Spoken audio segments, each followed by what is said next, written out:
ଦୁବାଇରେ ଜଲବା ଦେଖାଇ ଓଡ଼ିଶା ଫେରିଲେ ଅଲିଉଡ୍ ଷ୍ଟାର କଳାକାରମାନେ। ଦୁବାଇରେ ଆୟୋଜିତ ହୋଇଥିବା ଓଡ଼ିଆ ଚଳଚ୍ଚିତ୍ର ସମ୍ମାନ ପୁରସ୍କାର ପାଇବା ପରେ ଭୁବନେଶ୍ୱରର ଅଲିଉଡ୍ କଳାକାରମାନେ ଫେରିଛନ୍ତି।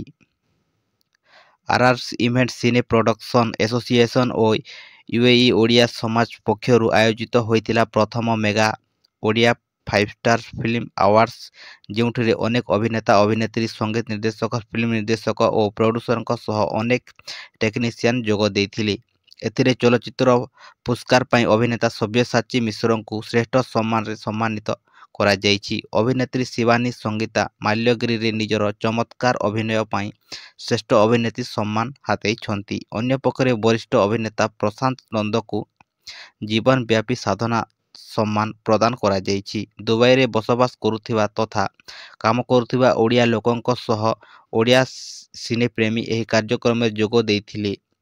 ଏଭଳି କାର୍ଯ୍ୟକ୍ରମ ଦେଶ ଓ ଦେଶ ବାହାରେ ହେବା ଦ୍ୱାରା ଆମ କଳା ସଂସ୍କୃତି ଓ ଭାଷାର ପ୍ରଚାର ପ୍ରସାର ହୋଇପାରିବ ବୋଲି କଳାକାରମାନେ କହିଛନ୍ତି।